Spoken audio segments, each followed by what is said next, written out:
cutting story short, I just left my job. I think like you need to come out of your comfort zone to start something. Now AI didn't take a break. I didn't give an excuse. And then one of my team member recommended me, hey, you need to read a book. Like literally read a book. And on that, I read a book from Russell Brunson that is called Linchpin. It's good to have one tool like Goha level who can do most of your job, and on the other side you're using multiple tools. Do you think your BotSphere as an agency is helping you outgrow your SaaS? Yeah, definitely. How? Everything comes with the financial stuff. So if you are done Okay. for you services, So what do you get mean to high say? ticket. Your BotSphere is your financial pouring in money to your funnels AI? That's where I love a lot, because now I can go to more of like, I love DJing. Like right now there is a DJ console. Like Talk about more about your DJ journey. I want to listen it personally. Because sometimes like people even think that this guy is like crazy. Sometimes they think that this guy is mad. The masters, I play like lots of clubs also. your biggest strength in one word. I'm a hustler. Hello everyone. Welcome to today's session. I'm genuinely excited because we have a very special guest and someone I consider a good friend, Nipun Syal. Nipun is one of those rare people who truly understand how AI and automation can transform a business. He runs companies like Funnels AI and BotSphere. Also, he has helped hundreds of entrepreneurs use AI to grow faster and make real revenue. He has been recognized by industry leaders like Russell Brunson, and he was second affiliate in the world in Alex Harmoz's book launch challenge. The first time I met Nipun was at a Goha level SaaSpreneur event starting off this year, and recently I guess we met at a Level Up Summit last month. Since then, we got a chance to spend some really quality and meaningful time together, talking about business, life, mindset, and everything in between. And honestly, he is someone whose clarity and energy I truly admire. Today, we are going to dive into his journey, how he is building his companies, and how you can use AI the right way to scale your own business. Nipun, thank you so much for being here. Really happy to have you, man. Thank you for inviting. Hi, Danish. Happy to see you again. So Nipun, we'll quickly start with this. For the audience, I wanted to understand, for those who are meeting to you for the first time, how do you describe what you do? So I help business entrepreneurs that they can automate their work and free up their time to expand more and scale more through AI automations. It's great. Okay.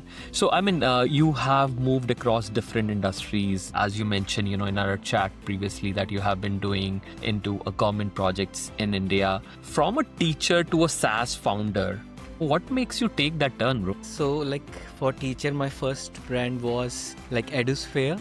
So I was selected as a government officer and I was the youngest one in the department.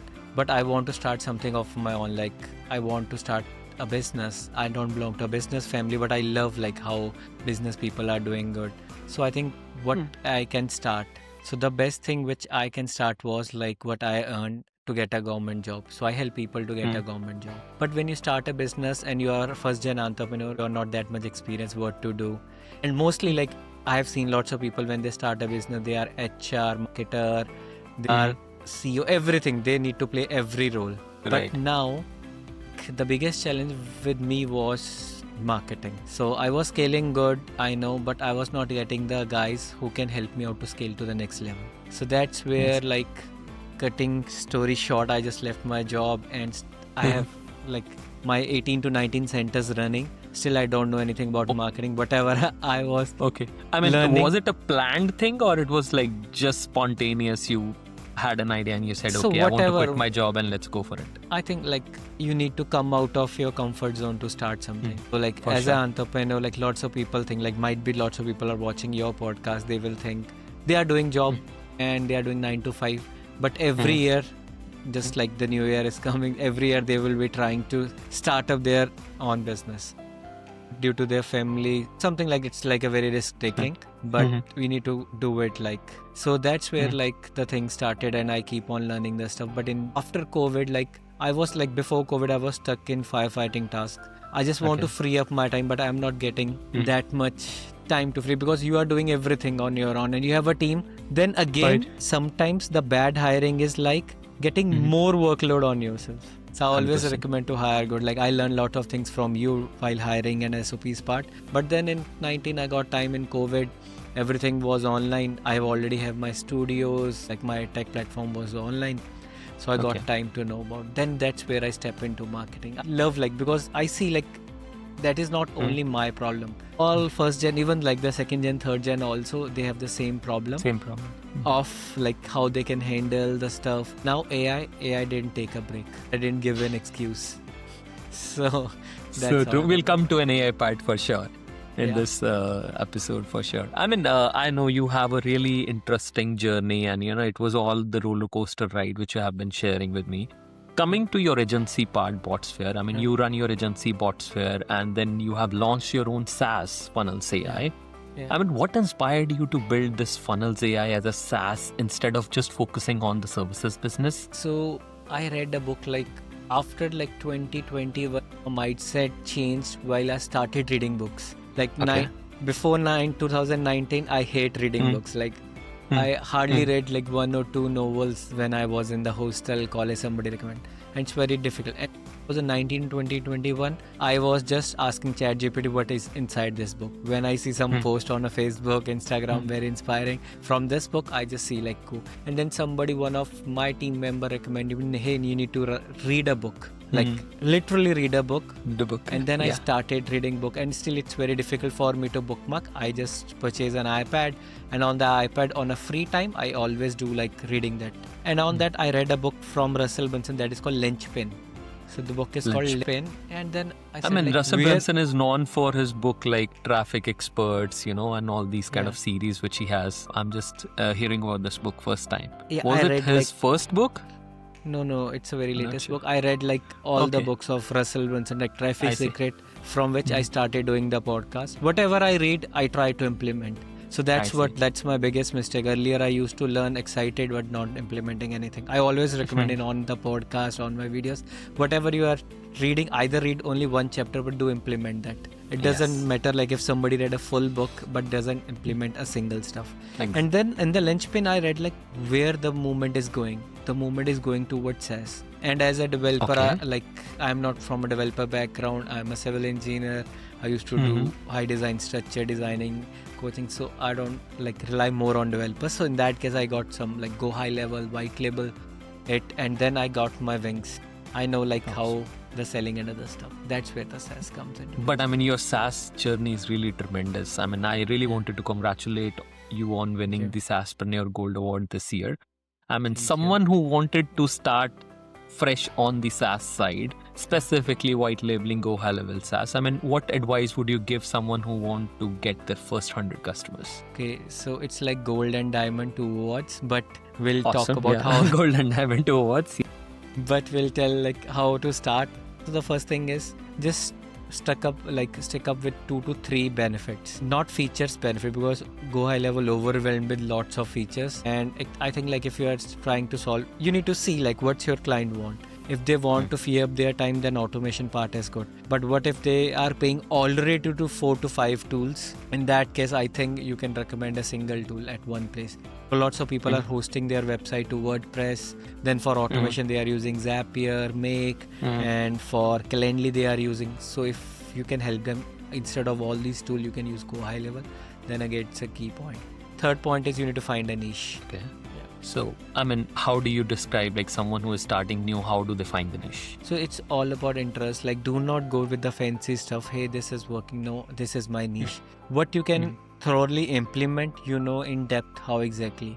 Just I created, I can give this hack in this podcast. So we built now voice AI is quite trending. So what I do is I built up a landing page where we are just collecting name, email ID, phone number and a website. And on that top, it is already in my cold email, there is already written that, hey, just I'm just giving it, hey Danish, and I have created a AI voice reception for the web dev. Do you mind to see how exactly it has built? It's free of cost to check. And then when you click on this, I didn't build anything, but you go to a landing page where you fill name, email ID and see it. When you fill up your website, in the meanwhile, AI agent will go to your website, scrape everything, and then give a call to you within 1 minute, and then act as a receptionist. So And then after So that, which tools have you used to, build all this? Go high level, or you So have used some different tools too? It's a go high level. It's go high level, and then I put a webhook to a tool called Na10, and from Okay. Na10 there is a tool called Appify which scrape your website, Okay, and then interesting. using Vappy to call that person. So now, on the one side, you mentioned that it's good to have one tool like Go High Level who can do most of your job, and on the other side, you're using multiple tools. Someone who is very new to the platform, someone who is very new to the SaaS industry, for an example, someone who has been a coach or a consultant for different industry and they wanted to start their own SaaS, it's very difficult for them to learn all the tools together. What could be very few initial steps they should take to kickstart their journey into SaaS? So the thing is, I'm like an AI geek now, so I keep on exploring the new stuff because I know that from this level everybody know how to implement GHL. Lots of people right now, the India, Bangladesh, Philippines, they are doing pretty well in this stuff. So how you can be a different guy? So every time I keep on learning. But if you are starting it out, I think the automation part is quite good. Even the GHL and Makes whatever functionality I am using right now with the third-party tools, just like the outgoing call. Now GHL has outgoing call. GHL is very good in implementing new features. I cloned my voice from 11 Labs. Today they have come up with the 11 Labs integration. Oh, yes, I saw that. So it was amazing. Yeah, even the same thing, I'm doing it for my thing. yeah, so that's where great. everything, you need to just learn one thing. So my next question is, someone who has already got their first initial 100 customers, the next level of challenge they start facing, once people signed up, how did you keep them active and reduce your churn in side funnels AI? So churn is biggest Challenge of enemy. any SaaS? Yeah. Churn is a biggest, but the thing is, you need to push something every time. Even they are active, they are not active. So you need to push them from your end. And sometimes you think that people are not using it. People are generally using it. So what happened, I will give you an incident. So 4 or 5 days back, there was some issue, the Black Friday was going on. So my card was over there in Go High Level and other stuff. Just team buy lots of stuff. Yeah. And at that time, there was a renewal period. And when we purchased lots of stuff, my card got blocked. And the renewal part of Go High Level didn't go well. And I was at an event, so I didn't get a notification, other stuff. But in a meanwhile of at least in 1 hour, we got lots of messages, it's not working, lots of support tickets. But then we realized in 1 hour, we'll sorted it out, team took, we just replace it. And bank guys just generally called me up. I didn't pick up a call because I was speaking at some event. But then we came to know, we were thinking these guys are not using it. And they are the one who were complaining first, and then thank God they are using it. So people use it, but you need to send some features every time, hey, we are coming up with this, we are coming up, so that whenever they want to churn, they think, so we are not implementing, these guys are very much developing the product. I see. So your customers are actually developing a product for yourself. Right? Yes, that would happen. They recommend lots of good stuff. Yeah. Hey, we want this, and then we come up with that. So, to what extent have you customized your Go High Level? Because, everyone is selling the same stuff. White labeling Go High Level and reselling it. To what extent you have customized it very specific to your audience? So it's I will give you a hack. Whenever I do, we do done for you services also. So whenever I implement something, it should not be a patent product of a client. Then we always tell client, if we charge this amount, we charge minus X. So that we can also implement more into your, we'll give you the updates also free of cost. True. In that case, client is happy, they are need not to pay one time that much amount, little less, but then it's get our services also. We can implement the same. Just if I'm right now, we are doing a snapshot, we are doing a podcast. So snapshot, I have just created a snapshot of podcast because that is again my burning problem also. We need to do it, send it to the editor, we need to send reminders to people, sign up a contract. Lots of basic stuff sometimes is missing. You are not doing a contract, and after a while I will say why you are using my videos. Well, I'm just giving an example, we are friends, but it's easy to do this stuff on the internet. Yeah, sure. But so that's why I built it. Now we are testing it regularly, and then in the next week we are rolling it out to the people. Lots of people are in are like from international travel where we met lots of people who wants to be on a podcast. I just not doing a podcast so that I'm waiting for a snapshot. Then we'll test it live. While inviting those people, we'll test it. And I will give like one more hack to the people who are watching this. You are sometimes taking things lightly, like, okay, like we are friends, that's a separate. But even if you are meeting someone first time and when they see the contracting part, the other things part and these things part, then they think, yeah, these guys are doing an amazing job. Might be they give you a project, just checking this, hey, they are very organized, everything is coming. Because if you are not implementing automation in your business, how you can think implementing in someone else? Makes sense. No, 100% I agree with you. Amazing stuff. I mean, you are running Botsphere, which is an agency, and then you have this Funnels AI, which is a SaaS. Do you think your Botsphere as an agency is helping you outgrow your SaaS? Yeah, definitely. How? Everything comes with the financial stuff. So if you are done for you services, so what do you mean to high say? ticket. Your Botsphere is your financial pouring in money to your Funnels AI? No, see, like if you are having two incomes source and one is giving you and you are not disturbing, because as an entrepreneur we daily come up with the ideas, we screwed lots of stuff just to implement new stuff. Then we need to balance something. So if you have one source where it is securing your staff like salaries, it is securing everything, whatever you are spending, and there is one stuff where you can experiment, that's really good thing.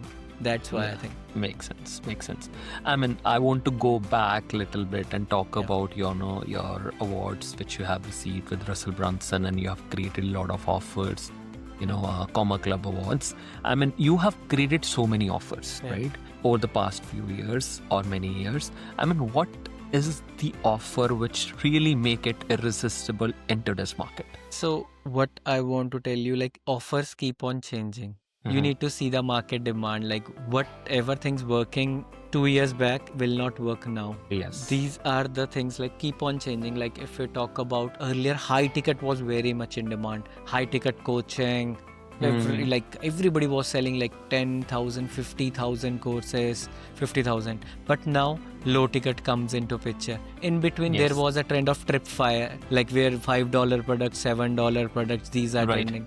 So it's like keep on changing, but your offer should be like, whenever you are making a deal as an offer, the one who is buying always think it's a good deal. He always feels satisfied. If he think that he gets screwed up, so your offer is not. Okay.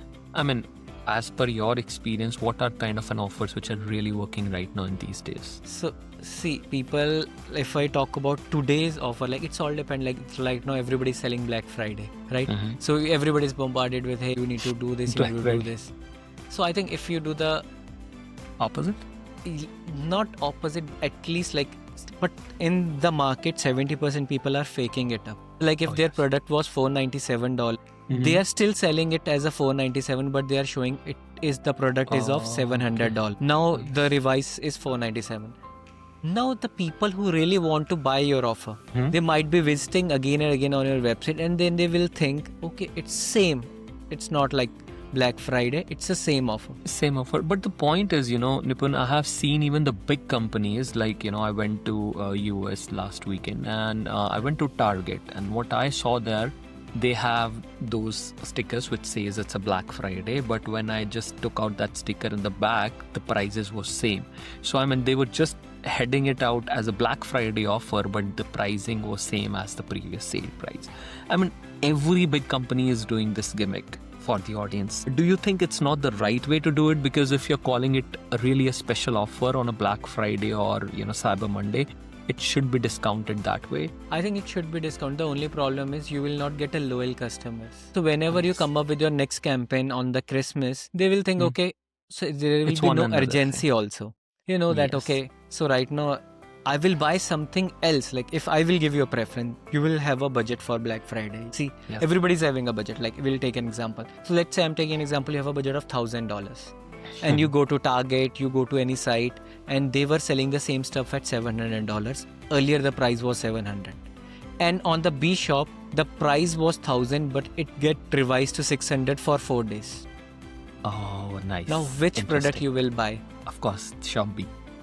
And you will think and that I might become a loyal customer to them as well. 100%. But you also want to buy A, but you will not buy at the Black Friday. You think, okay, the next time might be on a Christmas or Might be when you have $1,000 again, you will do that. So there is no sense of like FOMO. Yes, of course. I mean, yeah, fear of missing out is very important Yeah. when you do marketing, 100%. Yeah. Cool. Moving next, I mean, where do you see the biggest opportunity for, entrepreneurs or tech business owners with an AI right now? So I think AI calling is the next big thing. Like lots of people, now relying more on like calling, because now we do voice calls more, like we do video calls. So I think the chatbot and other stuff, still we need to click, we need to ask so many questions. And the other part is, even in the chatbot now we have a voice message functionality, like we just drop our voice message and then chatbot comes up with a solution. And the voice picking up call will, I think, boom. I see. I mean, you're talking about both incoming and outgoing calls? Yeah, incoming more. Outgoing still, I think people start spamming lots of more people and it gets screwed up. But incoming will work perfectly. I'll tell you a very real-time example here. One of my friend who is a doctor based out here in British Columbia, Canada, and he's a general physician, and he has a team of 3 doctors sitting in the same office, and he has a reception desk where he has 2 different receptionists. Now what happens, medical system is a very challenging thing to handle here in Canada. Let's suppose if I'm a patient, I'm giving a call, most of the time the receptionist will be busy, right?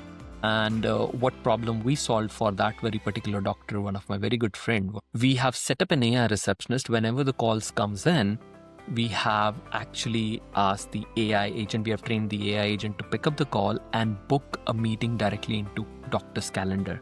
Now, at the back end, doctors use a very specific software called Oscar, which is like an EMR software. And what we have done now, we have done an integration of an AI receptionist with their Oscar. Now doctor knows, these are the scheduling which are coming on my calendar, and he's now saving good amount of money because hiring a full-time resource in Canada is expensive compared to an AI receptionist. And you won't believe, we have reduced the cost to 1/10. If he was paying like $5,000, now he's just paying $500 for that very particular thing. But I really like the idea, where the game is moving towards the voice AI. I think people those who are watching this need to really explore this. And even like we were building something for that electrician, and now you got lots of calls, like as electrician, sometimes they are busy, but how you will see that this call is quite serious, just like power shutdown, fire, something like these. Emergency stuff, right?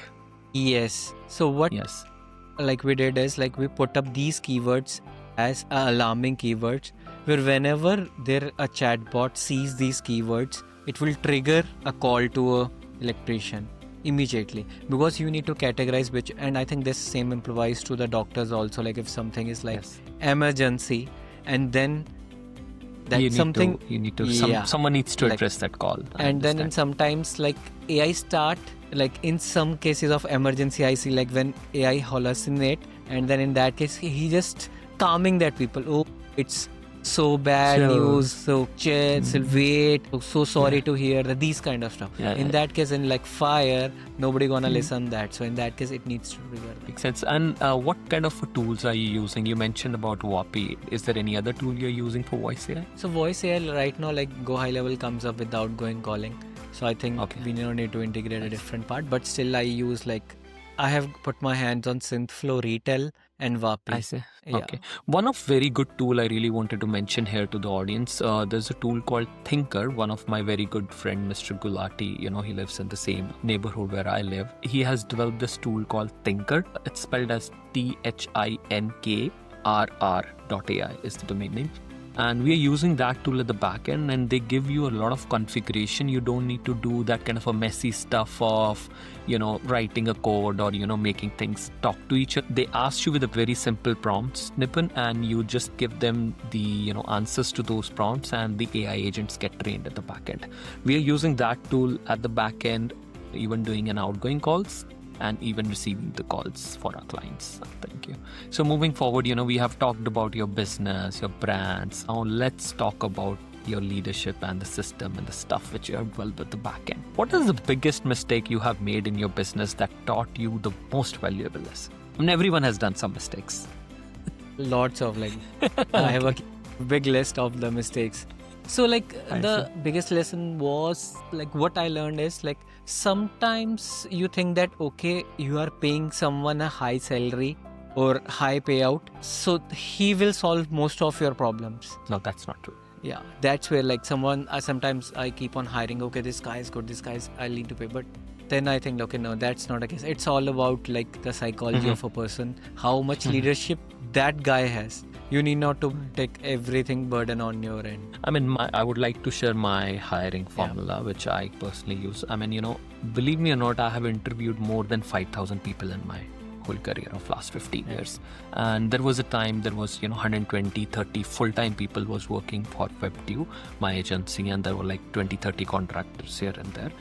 Initially, I mean, when I go on that kind of an interview calls, my recruitment team just set up a call for 15 minutes because I can judge a person now within first 5 to 10 minutes because, that's the kind of an experience which I've gained doing 5,000 plus interviews. Now, what I see in a person is not about specifically about the skill set because skill is the base layer, right? Yeah. On top of that, what kind of a mindset does he have? What kind of a growth mindset he has? I mean, I can teach someone a skill. You can get a course, you can watch a video, you can work on the skill, but your mindset, I mean, I can't change your mindset, bro. Because to change your mindset, I need to be present with you most of the time and I can't invest that time. Right? So skill can be taught, but mindset, it's difficult to teach someone. Makes sense. Okay, I mean, coming back. That's really advice. Moving next, I mean, if you would be starting all over again, what would you differently? Now AI is there, so AI give me wings. So like if I need to start again, like I will go somewhere in a beach kind of stuff or in some destination, good destination, lovely, and I need one laptop and I start like again doing everything, like if you need to do from a scratch also. Now AI has lots of power. Like before that you need to build something. Now everything is built by AI. You just need to see the right tool at right time at right position. Should it not look like AI, and everything is sorted. Makes sense. And there is no one to take a leave. There's no one to manage for your HR and AI. I love AI a lot. That's where I love AI a lot because now I can go to more of like I love DJing. Like right now there is a DJ console. Like, but now I love like I want to start like doing every time I come up with like there is two things which I want to tell you what myself is. If you meet me after 1 month also, I always come up with new things. Hey, I have learned this. So whatever when we are talking, even I see in your case. And the second thing is I keep on learning something which is not related to business. So right now I started doing dancing, learning dance. So something I keep on doing. Talk about more about your DJ journey. I want to listen it personally because I mean you have been this education profile, then becoming a DJ, and I becoming a SaaSpreneur, the tech entrepreneur. I mean, wow, you're doing a lot of stuff, man. Sometimes like people even think that this guy is like crazy. Sometimes they think that this guy is mad. This might be faking. So the thing is, when I was studying, like I love like the music part and other stuff, and then I want to be like, okay, I want to be a DJ.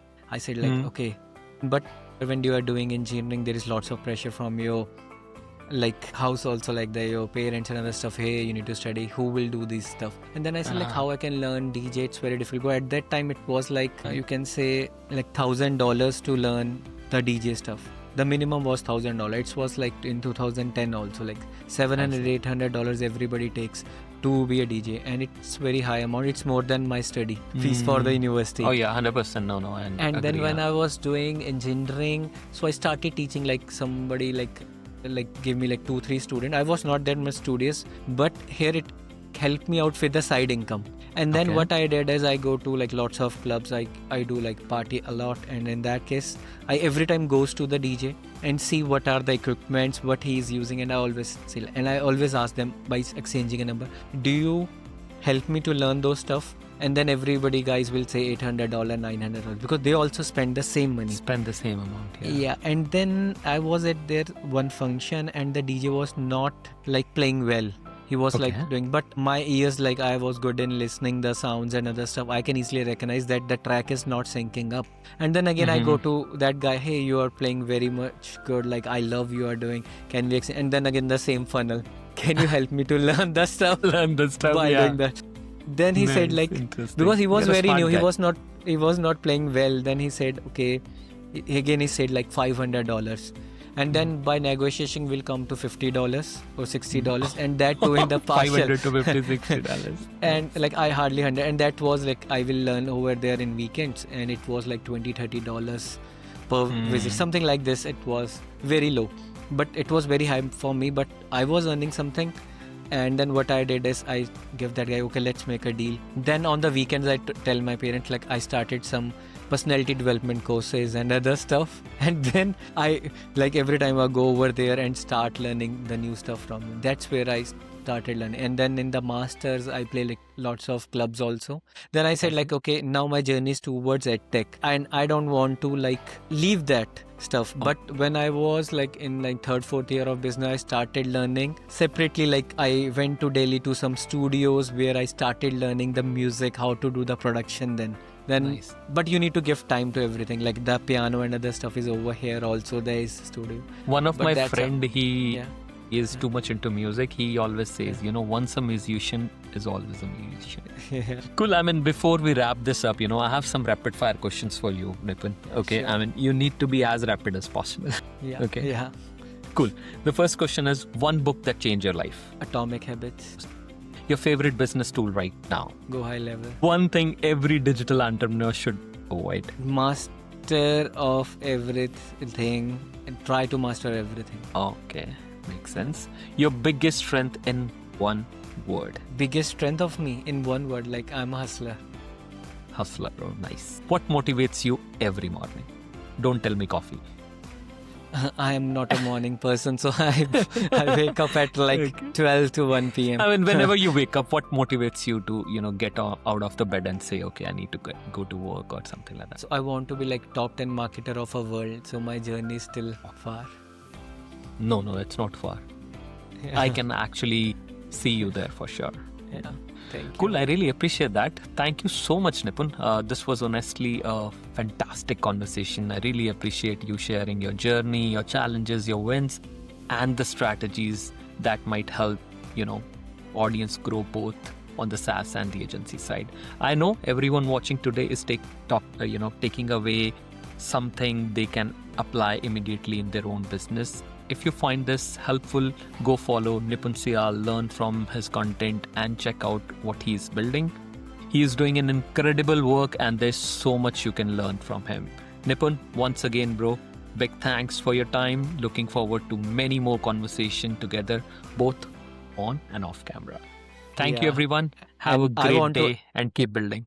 I want to add something over here. Like, if you met Danish for like 5 minutes, you keep on asking Danish more question, and I think the conversation goes more. And I love what he's doing, like the studio, everything. And what I learned from him is like, sometimes we start something. He's the guy, like, he didn't start, he always excel that stuff. He didn't start like, okay, we are starting with this amount or with this thing. So if we want to build a podcast, I think he's the best podcast I ever seen. The setup and other stuff. Still we are talking, see the 2 mics at the back. And this is not a virtual background, guys. This is the real background. Lots of people will think it's a virtual background. It's a real background. I love what stuff you are doing, man. Thank you so much for having me over here. Thank you. I appreciate that, Nipun. Really appreciate it.